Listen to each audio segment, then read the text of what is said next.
Everybody, this is Raul Ramirez here with Catch Wrestling Alliance, where we keep real wrestling alive. That will always be our main and pretty much only goal. Um, so that's kind of like keeping real wrestling alive and all the things that all the things that come with that. Um, that's always been our goal, and hopefully you can support us and join the movement as well. So really appreciate anybody who's listening, whether you're watching on our YouTube channel or listening to our podcast. So this will go out as a podcast probably tomorrow. And yeah, so if you're listening or whatever, thank you. So they're available wherever podcasts are available. And we're also on Twitch as well. So wherever you're listening or watching from, I really appreciate it. Thank you very, very much. All right. So, with that being said, let's kind of get down to business. It was actually a pretty cool week. This week was the start of our catch wrestling and sanda classes at UCLA at the John Wooden Center. Unfortunately, I did get an update that um, the classes, while the gym is public and anybody can join the gym, the classes are only for students. So I'm sorry about that. I misunderstood, and so there. So if you're a UCLA student, come join. The classes are actually pretty full, but I guess they have what's called an all-inclusive pass. So you don't necessarily have to. I guess you can enroll in the class specifically, so you'll get a spot, like you'll get your spot saved. But you can also buy what's called an all-inclusive pass. So that means you can take any kind of martial art class that is available at that gym. And UCLA's gym actually has one of the most extensive martial arts programs in the world, or if not the world, in at least the United States. I think there's only um, one other university that has like similar extensive program, and I think that's like in Illinois or whatever. But um, anyway, UCLA's John Wooden Center, they have, we have boxing, we have kickboxing, several styles of kickboxing, like karate and other styles, and judo, jiu-jitsu, and catch wrestling, of course, and sanda. All right, so there's a wide variety of martial arts. So if you are a student, you can get the all-inclusive pass, try out all the different classes, see what works best for you. But yeah, unfortunately, that's the update. I didn't know that. So any member of the public can join the gym, but only students can take the martial arts classes. So sorry about that. But yeah, if you're a student, you go for it. If you happen to be a student, go for it. Try what you like. Hopefully you like the catch wrestling and the sanda. We've had great turnout so far.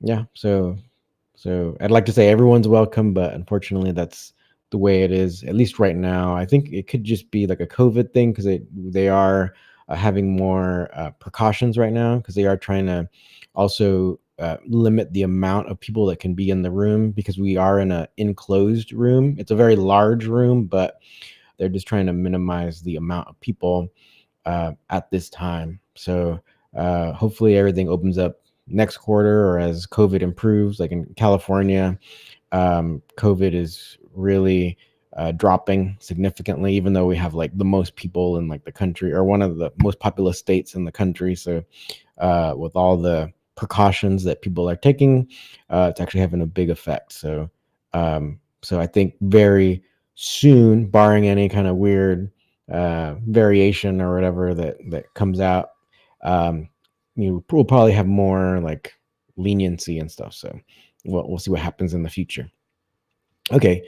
Also, I want to give a shout out to CWA Academy member Drew Galbraith.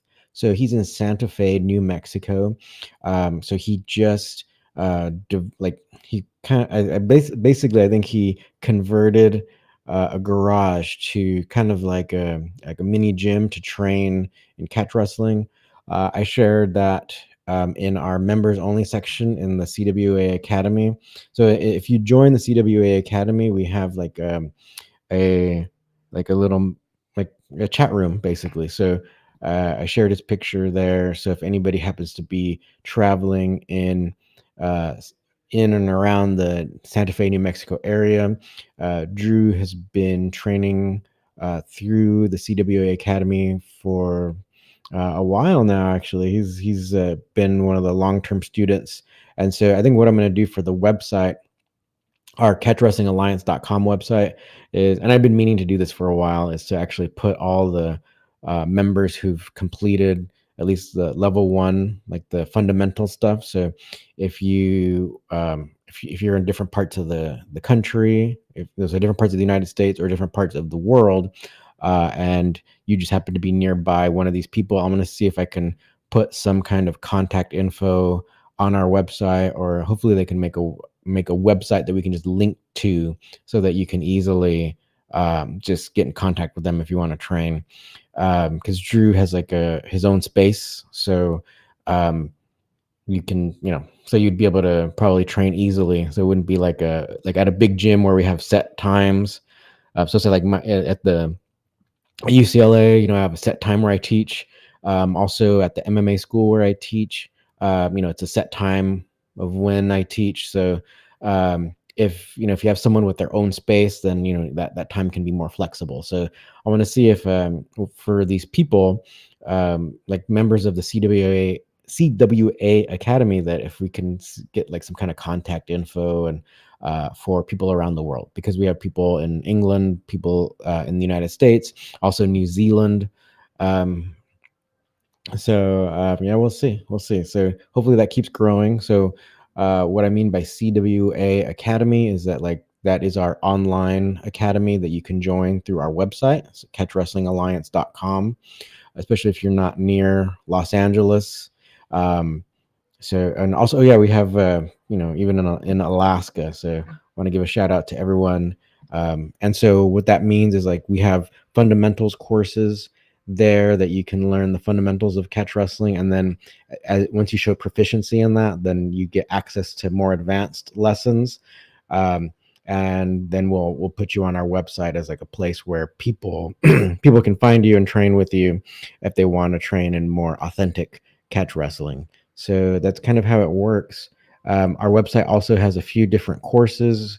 If you want to just check out some of them, we have one that's Nogi Judo, and so one of the big time judo schools, and one of the assistant instructors it's called Hollywood Judo. It's one of the oldest judo schools in Los Angeles. It's one of the two oldest that have been around. I think even since before World War II.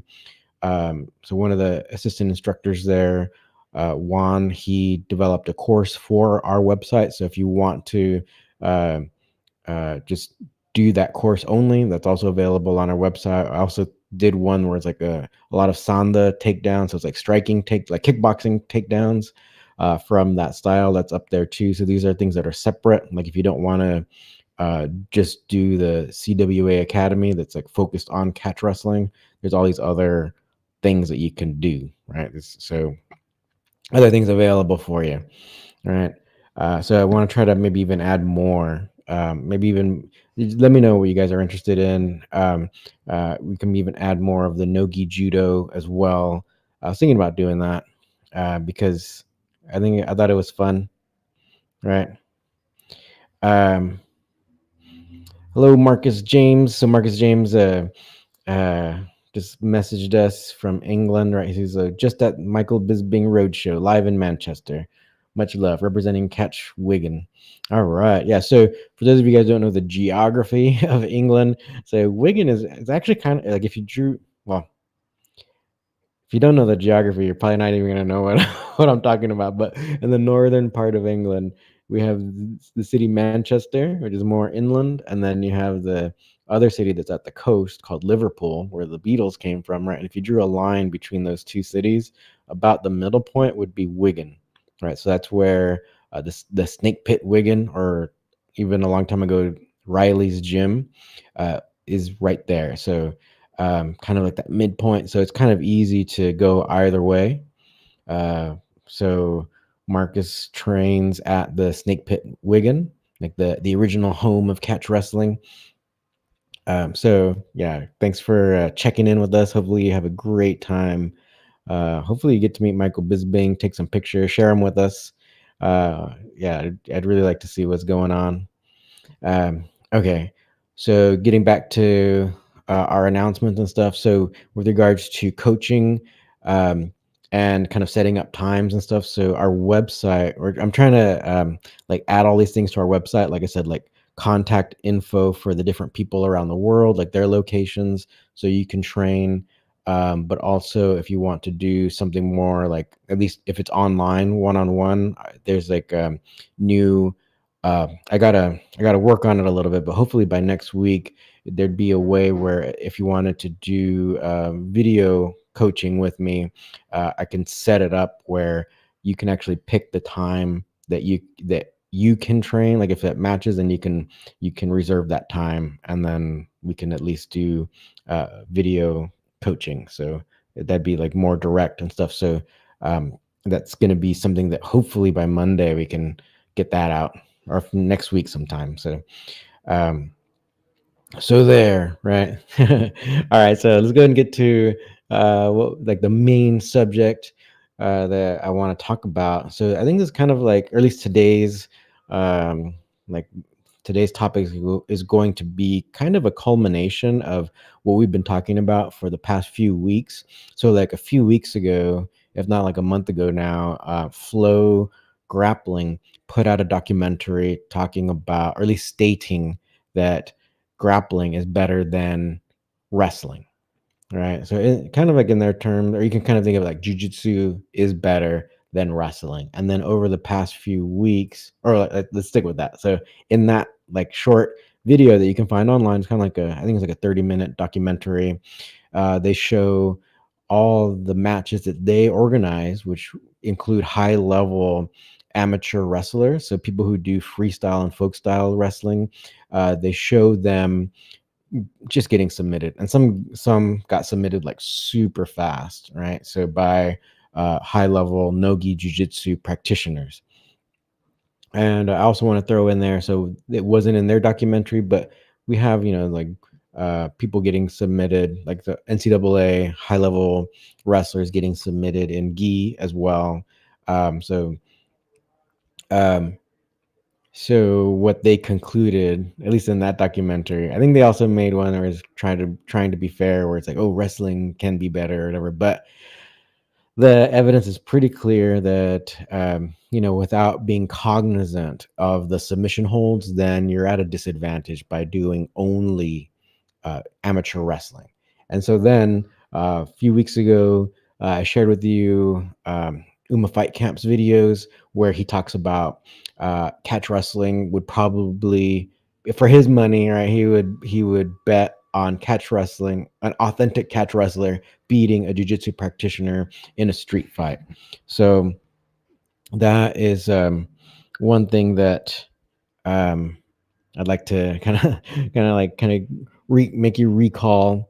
But his thing, and like what I've been trying to kind of hammer home here, is that um, so there is a difference between wrestling. Like, so a lot of people are now like, th- when they say wrestling, a lot of times they mean like freestyle or folk style or these other amateur styles. But back in the day, right, like in the heyday of catch wrestling, a lot of people understood these differences more than today, right? Because catch wrestling has faded from popularity for so long um, that people don't understand that there was like this amateur version of wrestling, and that is what became popular. So like that kind of filled the void, right? So then people think, oh, this is real wrestling, and this is the what. Hey, I've even seen big time amateur wrestling coaches online on their Twitter and all that, talking about like, this is what the Greeks and the Romans did and all that. But it's like, no, it's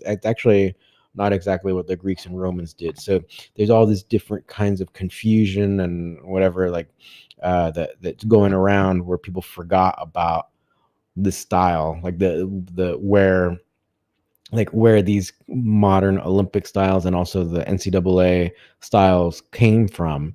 And these styles were kind of like an abbreviated version of their parent style catch wrestling, right? So they came from catch wrestling, but instantly submission holds were barred. So then that's actually going to make the sport evolve away from the original version that was more cognizant of submission holds, so that you can do a lot of different things without worrying about getting submitted. And so that's why I think even nowadays, since many decades have passed, right? So then nowadays you're having guys in freestyle, it looks cool, but they're giving up positions that, like, if they're in a no-gi match, they would they're giving their legs, and like, so then they can get like knee barred, or like heel hooked and all that. So which we saw in the Tony Ramos match, he got like heel hooked like was like less than like 25 seconds or something like that. Or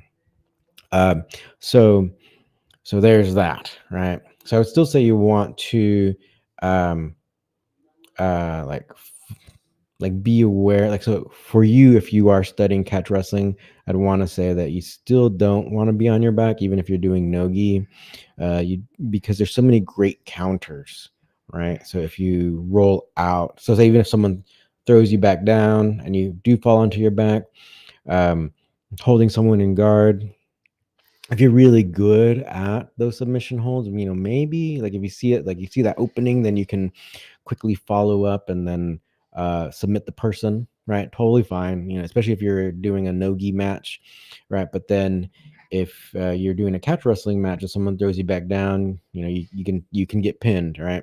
And I coming from my experience, grappling a lot with no-gi practitioners, I think it still is a great option to not stay on your back, right? So even if someone gets a good takedown and you fall, you can start working back to what we call like referee's position, or like like in jiu-jitsu they might recognize it more as turtle, because we have a lot of counter moves. And even you've seen some, like even from Sakuraba, like when he was in Pride and all that. So um, he's not just staying in guard and stuff like that. So that is one of the things that I would want to share with you. It's like we have so many counters to someone. Like if they throw you back down, then you don't have to stay on your back. You don't have to be going for the triangle chokes or whatever. But if you are coming from a catch wrestling background and you're going to go to do no-gi competitions, then yeah, be cognizant of the triangle chokes and whatnot, like the different submission holds that they can do from on their back. But then get used to countering that, because you can use a lot of the wrestling fundamentals to counter these things, right? So you don't always have to only do their game.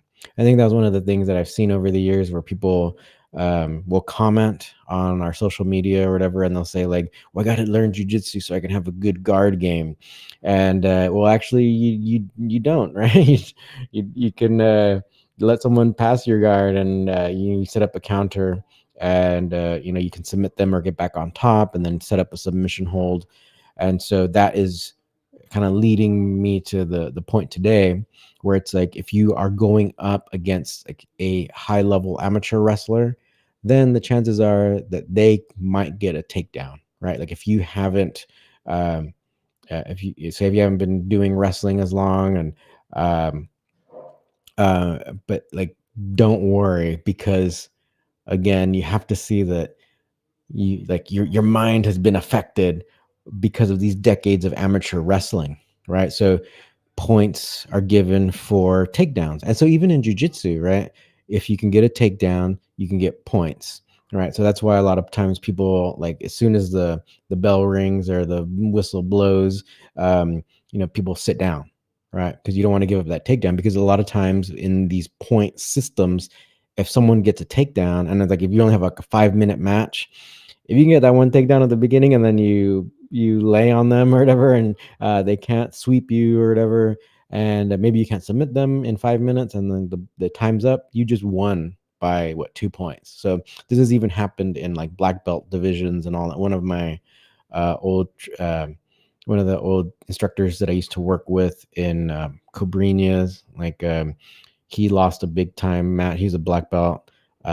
he lost a big match because right at the beginning, someone rushed in and got a takedown, and the time ran out, and the person won by those 2 points. Right. So remember, catch wrestling does not have points, and it the goal is to beat somebody. And usually we have longer, like say in our Catch Wrestling Alliance events, we usually have a 20-minute time limit. Um, so you have the opportunity to use real catch wrestling strategy where you actually can wear the person out, make them tired, especially if they're really strong. So you don't have to worry about them taking you down, because you can counter them. You can set up a lot of submission holds. Like as you're falling down, you can start rolling for like these like the double wrist locks. You can start rolling them over to just get back on top, like to pin them. Right. I saw a video the other day. I guess I don't know how old it is, but it's what Craig Jones rolling with Nolf, right? So one of our great Penn State wrestlers, NCAA wrestlers, and he's getting pinned left and right, right? But I think he's because it's a no-gi sparring, he's kind of going. He's all right with laying on his back, but um, really Craig Jones. So for those who don't know who Craig Jones is, he's a high-level no-gi grappler. So really, there's really no point where Nolf is really at an advantage. Really, it's just Craig Jones rolling from submission to submission. He doesn't really like hold them too tight.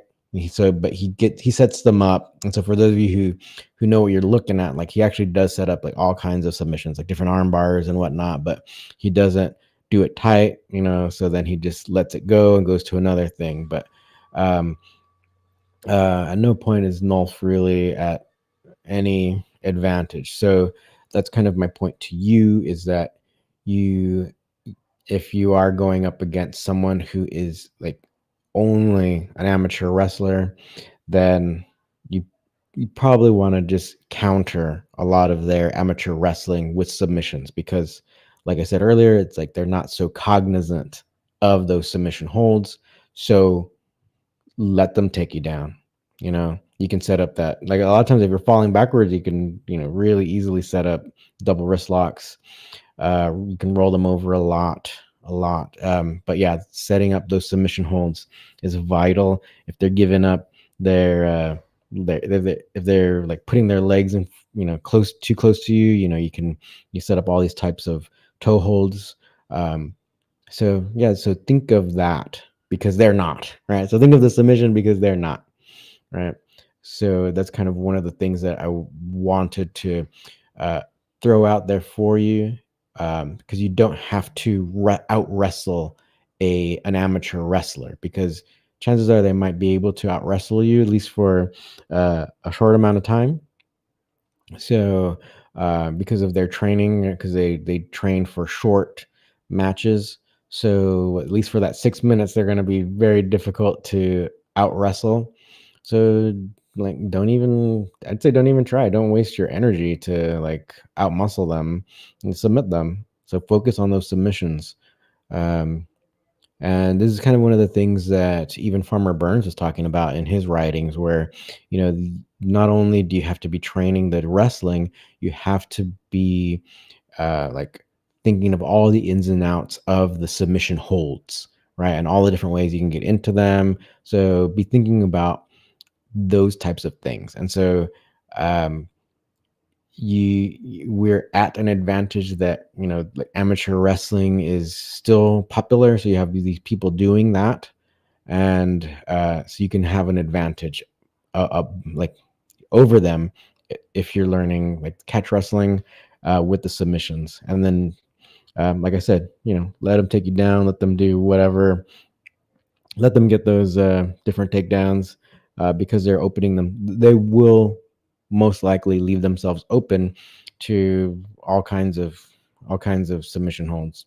I wish I can kind of like show you. So maybe we'll do some videos about that, because actually, yeah, There is like in one championship, there is this woman actually who's her name's Ritu Phogat from India. Like they made a whole movie about her family. There's like they have a big time wrestling family in India. They made a whole like a biography about them. It was like one of the most popular movies in the world a few years back, and so she fights in MMA in one championship, and like in MMA, she was able to even get like a low single takedown and stuff like that. But she has lost matches because yeah, it's like again, if you're only thinking kind of like at um, this amateur wrestling kind of way, even though it is kind of like at least right now the most dominant style in MMA. Um, you still leave yourself open to counters, whether it be strikes or submission holds. And actually, she does have a match coming up. I think it's at the end of this month, where she will go up against a black belt in judo from Japan, who's been like dominating. I think she might even be undefeated in MMA. Hirata. So we've done a video about her because she in judo there's like there's some overlap with our techniques between catch wrestling and judo. So I think it was like a few weeks ago a few months ago we did a video about her in one championship getting kind of like that scarf hold, or we call it like the head and arm ride submissions. So you can check that out on our YouTube channel. So that'll definitely be there. So you can kind of see her, or you can look her up on the One Championship YouTube channel as well, because they are very, very nice with their content, and they put out like I think all their events, and they'll do special like documentaries on their fighters and whatnot. So you can definitely find uh, everyone, even so Ritu Fogat versus Hirata at the end of this month, I think. I think they're doing some women's tournament right now. So this is going to be the next event. So that fight looks like it's going to be really interesting. Um, so speaking of that, one more announcement that I forgot to mention was that some of you have been asking for these other videos, like even different foods or whatever, like what I eat in a day and stuff like that. So actually, because a few of you have been asking like regularly, so actually I made one. So I'm gonna put it up. I don't think it fits in the like our main YouTube channel videos, so I'm gonna go ahead and put that up in in the membership area. So you can join, like you can become a member of this channel, and then you can get access to all those extra videos. So we have some fun ones up there, some kind of funny ones, like if I'm rolling with like a comedian or someone else. Also, there's one up there where um, Anderson Silva, the fighter, the MMA fighter, like one of the greatest MMA fighters ever. Um, I work with his strength and conditioning coach. It's this woman, like her name's Amanda Machado, right? So you'll see her in his videos actually, like whenever he's training, he'll bring up like his whole team. And so Amanda will be there as well. So there's a video of her and I. She's actually squatting me, like she actually picks me up and stuff. So she's really strong, and she's been training Anderson Silva forever. So we have different videos behind our paywall. So you can join our YouTube channel.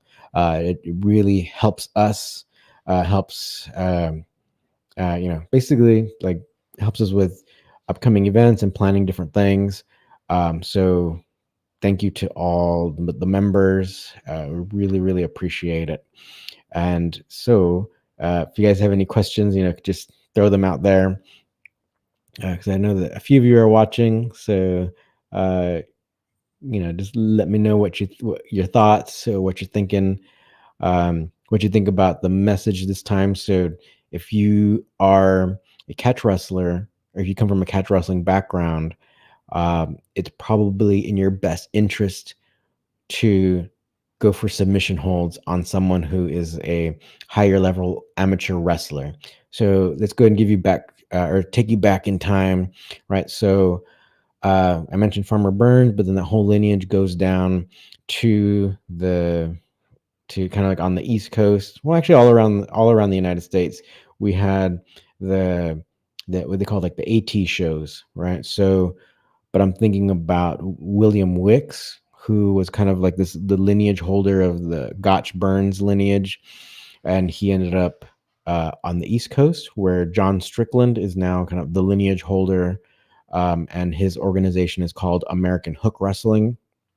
So, um, things that William Wicks would say, and also things that Dick Cardinal would say, um, but like they a long time ago. So these older wrestlers who have now passed away, they would do these shows, right, where they would take on all comers. And so what would happen is like eventually, you might get a bunch of people that might not know anything, right? So they're going to they just think they're tough guys, right? So just like even nowadays, you might be with a friend who never trains in martial arts whatsoever, but they think they can beat up the person, one of the fighters in UFC or whatever, or one of the kickboxers or one of the wrestlers. They think they can do it. So these people have always been around, right? So in the county fairs and whatnot, you'll see them, and they'll pay money to take on one of these wrestlers. And so William Wicks was one of them. And so eventually you'll like, most of the times it'll be like these untrained people, but then eventually you'll get a well-trained amateur wrestler. And so then these wrestlers like William Wicks would have to rely on the submission holds. So like double wrist locks, these other submission holds that we do in catch wrestling, they would rely on these, right? So again, like kind of giving you an example of in practice. So we not only do we have the modern like example where it's like in no-gi jiu-jitsu, they're bringing in these high-level amateurs and they're getting submitted, right? But then back in the day, we have the catch wrestlers at the carnival shows, right, using submissions against high-level amateur wrestlers as well, right? So that's kind of that's kind of like how the history goes. So just giving you some food for thought in that way, right? So just think, you don't always have to out wrestle an amateur wrestler. Just kind of go with the flow and see if you can't set up your submission holds. All right, so we got some comments. So, Tactical Casey, submissions or holds are such a vital part of takedowns and control against recounters on the way down to the mat. Correct. Tactical Casey again. So I definitely agree. Well, it's very smart of you to agree. um, yeah, I mean, so it's like the more cognizant you are of like what's happening, then it's totally fine if to let someone take you down, because you can set up your counter move, and chances are you can get a submission hold, right? Or you can get a counter where you end up on top, and then you can set up a submission hold. We have all these counters that you will see even in like NCAA wrestling and whatnot. You'll see a lot of them.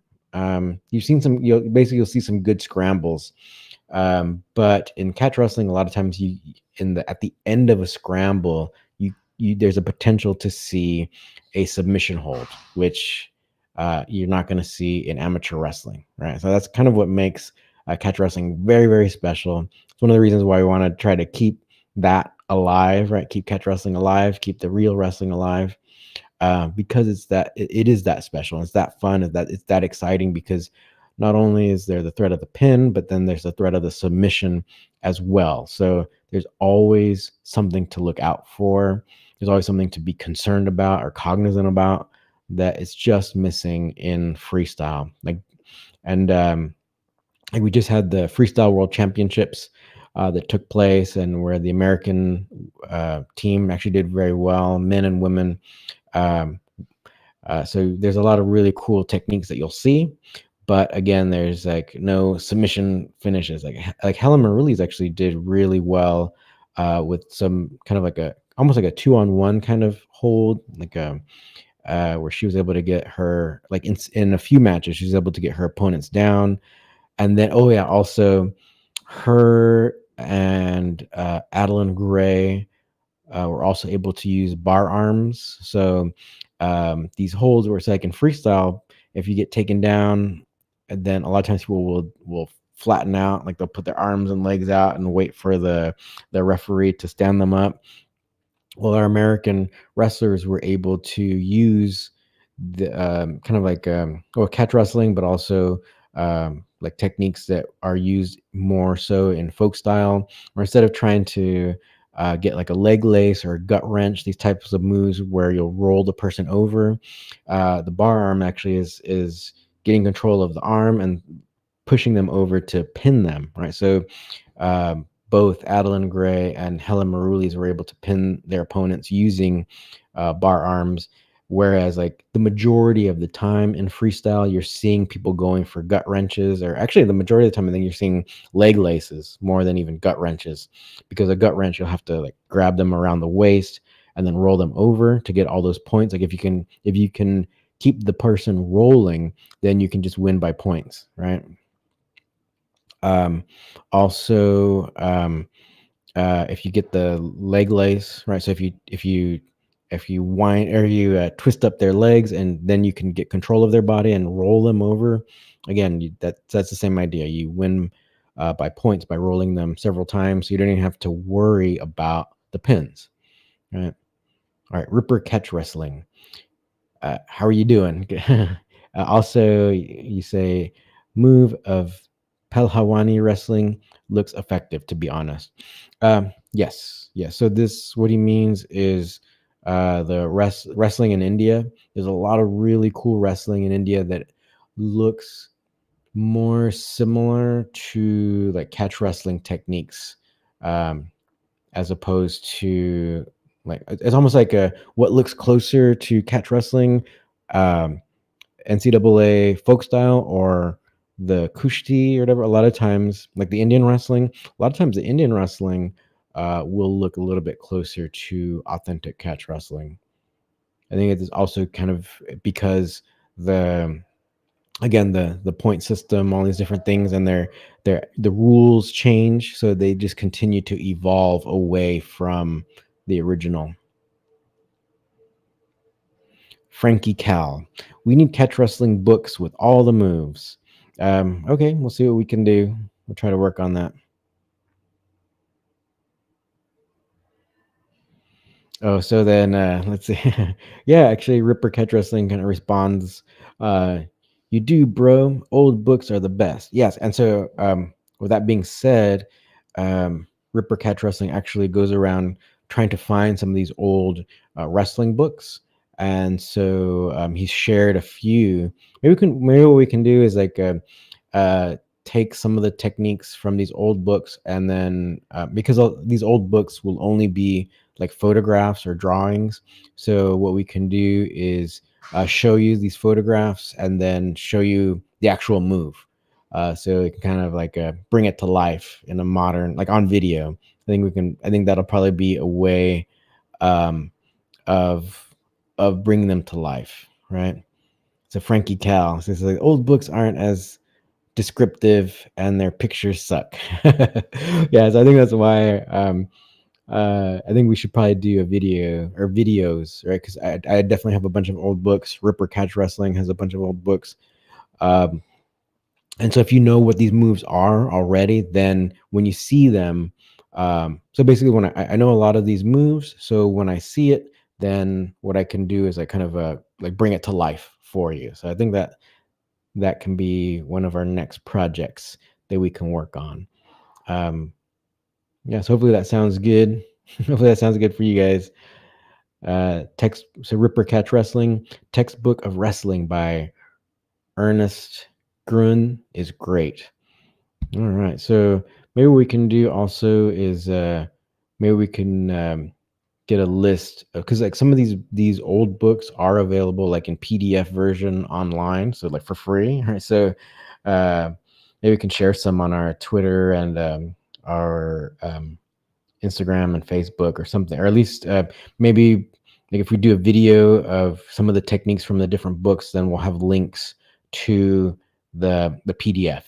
right? Because a lot of these old books. Thankfully, people are trying to preserve a lot of these old books, so they put up like PDFs online, like on these all these online book readers. So and a bunch of them are on there.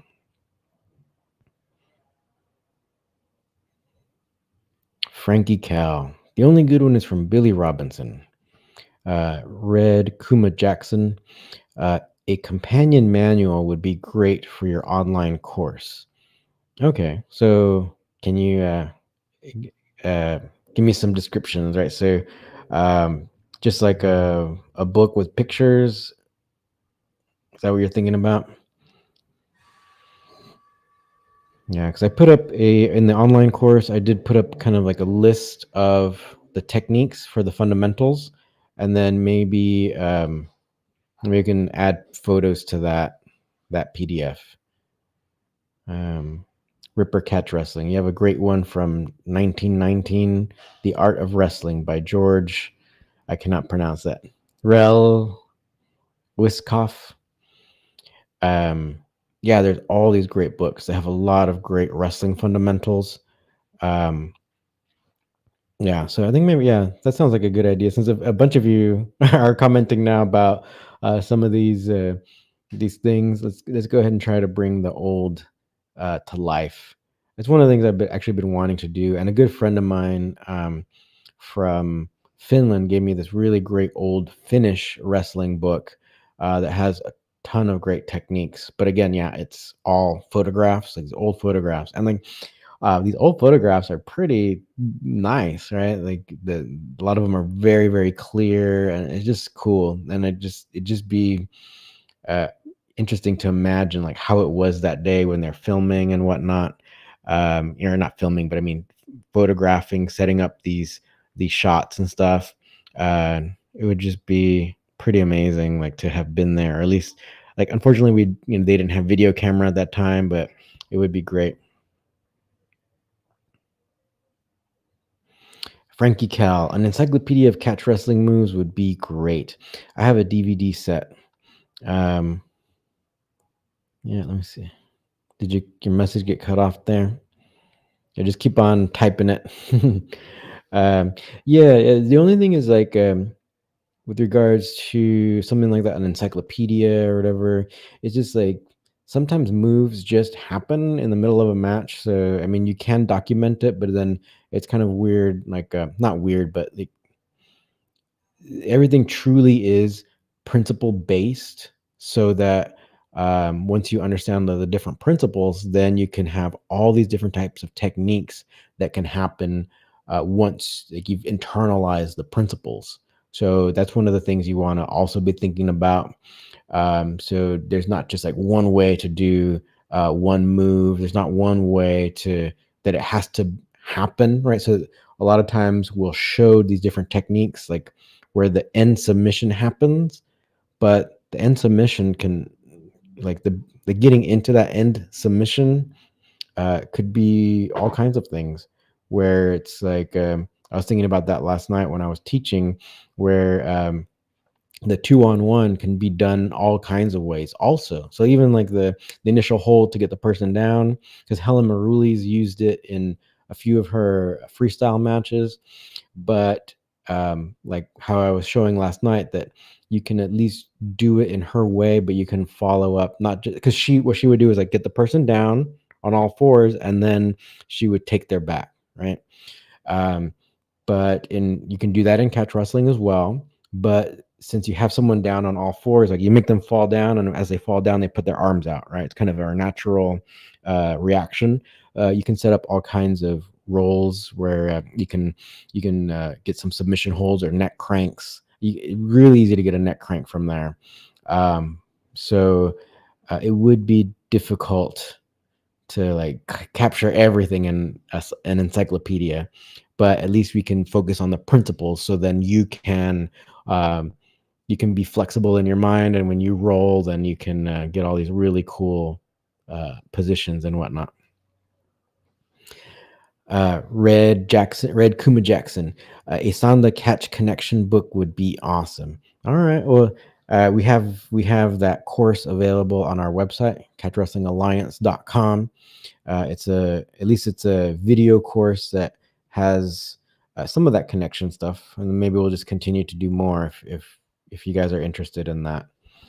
Um, Robot Jocks. Did Tom Jenkins ever do a manual?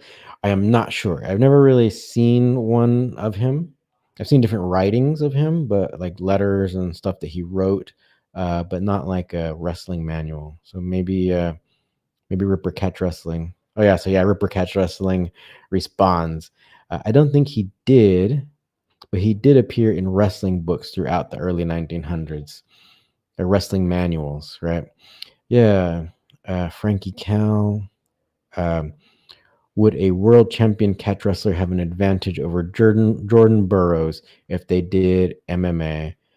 Yes, definitely. Because again, uh, um, you can set up submissions and then also strikes, so you can get that submission, or you can get the advantage over time.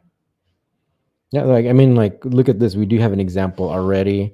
It wouldn't be Jordan Burroughs, but it'd be like a division. Was it like a Division two versus a Division one wrestler where we had Tyrone Woodley versus Usman, where it's like Tyrone was like on his butt like the whole time and just getting pounded by Usman. Right? Was that?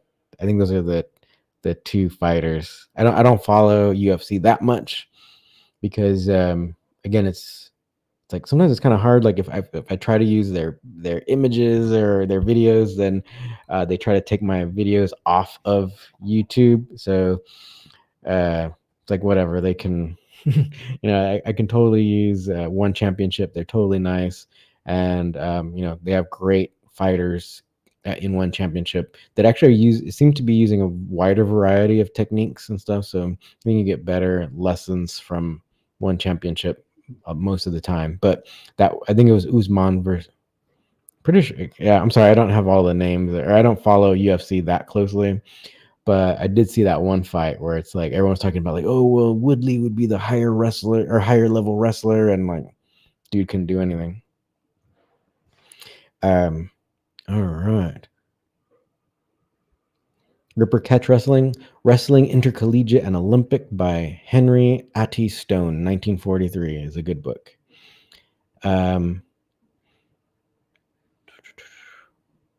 Red Kuma Jackson would love to see more Catch Sanda infusion. All right, maybe we'll work on that.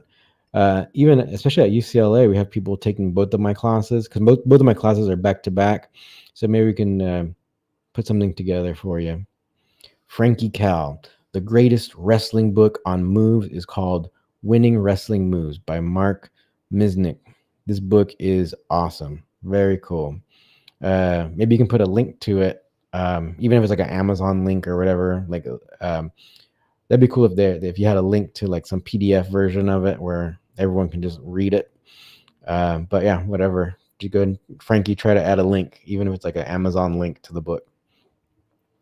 Yeah, a lot of these books are really, really cool. So I think, yeah, you guys have inspired me to maybe let's try to bring some of these old photos to life. There was one video I did, I don't know if it was this year, but it's trying to bring to life one of the old moves from Farmer Burns, because I think people who don't know a lot of these counters, they just see a move where it's like Farmer is already in some weird some weird position, and then you could think like, oh, how in the world did you even get there? Because yeah, there's no video at that time, so some of these transitions are a little difficult to show in photographs, so kind of like step by step in photographs, and even a lot of these old manuals for each move, maybe they would have two photographs like back to back to kind of show the sequence. So it leaves a lot to the imagination if you're not trained by an old timer, right? All right, so yeah, let's try to like bring these to life for you. So yeah, thank you for that inspiration, and yeah, let's try to work on it. Yeah. It'd be cool if, because I know Ripper Catch Wrestling is a real big fan of catch wrestling. So He's in England. It'd be great if he was here in the United States or whatever. Then we can do some of these videos together. I think he would enjoy uh, doing some of those. Um, but well, I'll try my best here in Los Angeles. Because yeah, I do have a bunch of these old books. Also, Rupert Catch Wrestling has shared. He's found a really cool Indian wrestling one. So again, some of these old ones are very very valuable. But yeah, maybe this can be the goal to try to get video versions of a lot of these old techniques. Because yeah, like kind of how I was saying earlier, where it's like the amateur wrestling has gone so far away from the original version, so that maybe even an extra couple decades, then a lot of these old techniques would be difficult to decipher. Right? Ripper Catch Wrestling, Science of Wrestling, Volume 1 by Patwardhan Gangadhar Rao Ganesh. You can get that one free on Open Library. See, so yeah, thank you for bringing that up, because yeah, a lot of these old books people are trying to preserve, so they make PDF copies of them, and then they're available for free. Because there's a long time ago there was um, not necessarily so much like copyright protection, or I think even after so many years, then the protection might go away, or I don't know, I forgot. But a lot of times these are freely available. All right. Well, it was a lively chat. So we're kind of nearing the hour mark. So I'll go ahead and let you guys go back about your day, and hopefully you have a really good day. Thank you very much for sharing all your thoughts with me, and your passion for catch wrestling and for wrestling in general. So I think this is what we'll be working on. There's actually a bunch of a bunch of videos that I've been wanting to make. Because the sumo tournament just happened in Japan. There were a couple really cool moves that happened. So we'll do those. And then there was a couple moves that happened in one championship that I want to put out. But then we'll also be working on these, bringing to life some of these old photographs. So yeah, we'll work on that. Once again, if you guys are not in Los Angeles, or if you're not in the East Coast, or if you're not in Wigan, go ahead and you can join the CWA Academy. That's on our website, catchwrestlingalliance.com. Also, you can feel free to join this channel, or our YouTube channel, become a member of the YouTube channel. We appreciate any of the members, and we try to give extra videos that are only for members.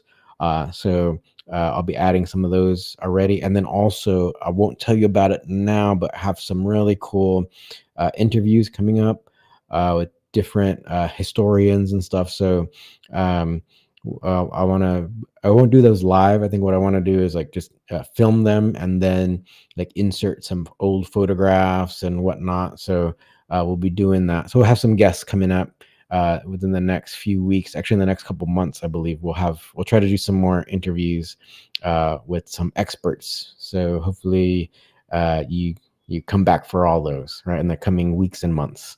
Okay, so thank you very very much. Together we can really help to keep real wrestling alive. Thank you.